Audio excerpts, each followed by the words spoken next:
பிரியமானவர்களே, இயேசு கிறிஸ்துவின் இணையற்ற நாமத்தில் உங்களை வாழ்த்துகிறேன். இந்த மன்னாச்சுடைய டெய்லி பாட்காஸ்டை கேட்கிற உங்கள் ஒவ்வொருவரையும் கர்த்தர் ஆசீர்வதிப்பாராக. எண்ணாகமம் 10வது அதிகாரம் 29வது வசனம் இப்படியாய் கூறுகிறது. அப்பொழுது மோசே தன் மாமனாகிய ரகுவேல் என்னும் மீதியானனுடைய குமாரனாகிய ஓபாவை நோக்கி, உங்களுக்கு தருவேன் என்று கர்த்தர் சொன்ன ஸ்தலத்திற்கு நாங்கள் பிரயாணம் போகிறோம். நீயும் எங்களோட கூட வா, உனக்கு நன்மை செய்வோம். கர்த்தர் இஸ்ரவேலுக்கு நல்ல வாக்குத்தத்தம் பண்ணி இருக்கிறார் என்றான் என்பதாக. மனித உதவி, ஹியூமன் ஹெல்ப் என்ற தலைப்பின் கீழ் இன்றைய மன்னாவை தியானிக்கப் போகிறோம். இஸ்ரவேல் ஜனங்கள் எகிப்தை விட்டு புறப்பட்ட 50வது நாள் சீனா மலையண்டை வந்து சேர்ந்தார்கள். அங்கே சுமார் 1 வருடம் தங்கியிருந்தார்கள். அப்பொழுது கர்த்தர் மோசேயின் மூலம் 10 கட்டளைகளையும் ஆசரிப்பு கூடாரத்து மாதிரியையும் பிரமாணங்களையும் பலிகள் ஆராதனை முறைமைகளையும் இஸ்ரவேல் சபைக்கு கொடுத்தார். அங்கிருந்து அவர்கள் கானானை நோக்கி பிரயாணப்படும் போது மோசே தன் மாமனாகிய ரகுவேல் என்ற எத்ரோவின் குமாரனான ஓபாவை நோக்கி, எங்களுக்கு தருவேன் என்று கர்த்தர் சொன்ன ஸ்தலத்திற்கு நாங்கள் பிரயாணம் போகிறோம்.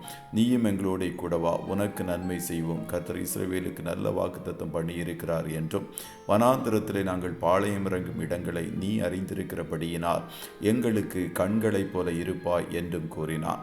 துவக்கத்தில் வர மறுத்த அவன் பின்பு அவர்களோடு பிரயாணம் பண்ணுகிறவனாய் காணப்பட்டான்.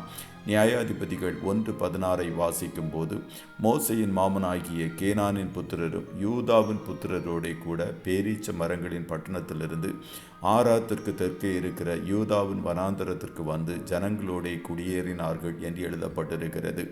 அதுபோல கேனியனான ஏபேர் என்பவன் மோசேயின் மாமனாகிய ஓபாவின் புத்திரராயிருக்கிற கேனியரை விட்டு பிரிந்து கேதேசின் கிட்டே இருக்கிற சானாயும் என்னும் கர்வாலி மரங்கள் அருகே தன் கூடாரத்தை போட்டிருந்தான் என்றும் நியாயாதிபதிகள் 4:11 கூறுகிறது. மோசேக்கும் இஸ்ரவேல் ஜனங்களுக்கு முன்பாக கர்த்தர் அக்கினி ஸ்தம்பமாய் மேக ஸ்தம்பமாய் சென்றார். கர்த்தருடைய உடன்படிக்கை பெட்டியும் அவர்களுக்கு இளைப்பாறும் ஸ்தலத்தை தேடி காட்டும்படிக்கு அவர்கள் முன் சென்றது என்று எண்ணாகமம் 10:33 கூறுகிறது. அவ்வாறு கர்த்தரே உடன் செல்லும் போதும் மோசே மனித உதவியையும் ஓபாவின் மூலம் நாடுகிறதை குறித்து பார்க்க முடிகிறது. பின்னாட்களில் மீதியானிய வம்சத்தை சேர்ந்த கேனியனான ஏபேரின் மனைவி யாகேலும் சிசராவை கொண்டு இஸ்ரவேல் ஜனங்களுக்கு உதவி செய்தாள். ஆகையால் அவள் ஸ்திரீகளுக்குள்ளே ஆசீர்வதிக்கப்பட்டவளாய் மாறினாள். நாளுக்கு நாள் தாவீதுக்கு உதவி செய்யும் மனுஷர் அவனிடத்தில் வந்து சேர்ந்தபடியால் அவர்கள் தேவ சேனையைப் போல மகா சேனையானார்கள் என்றும் வேதம் கூறுகிறது. கர்த்தருடைய பிள்ளைகளை நாம் ஆராதிக்கிற கர்த்தர் நமக்கு உதவி செய்கிற எபனேசராய் காணப்படுகிறார்.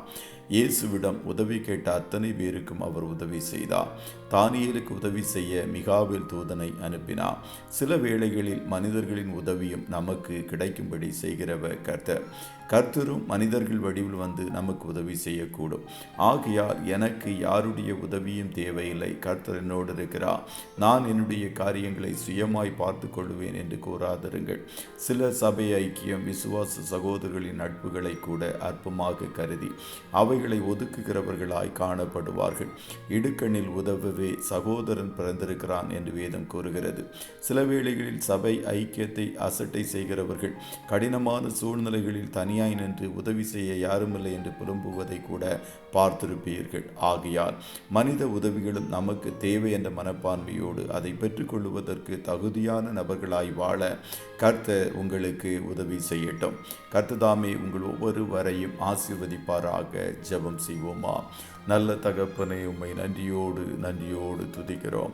இந்த மன்னாற்றுடைய டெய்லி பாட்காஸ்டை கேட்கிற முடிய பிள்ளைகள் ஒவ்வொருவரையும் கர்த்தர் தாமே ஆசீர்வதிப்பீராக. அப்பா, நீர் எங்களுக்கு ஒத்தாசைகளை அனுப்புகிற பர்வதமாய் உதவி செய்கிற கண்மலையாய் காணப்படுகிறீரே, அதற்காய் கோடி ஸ்தோத்திரம்.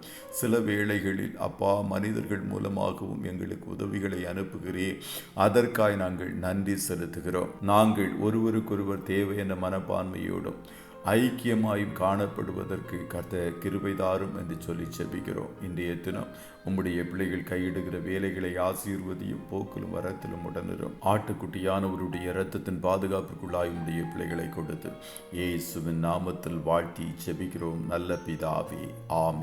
ஆமென்.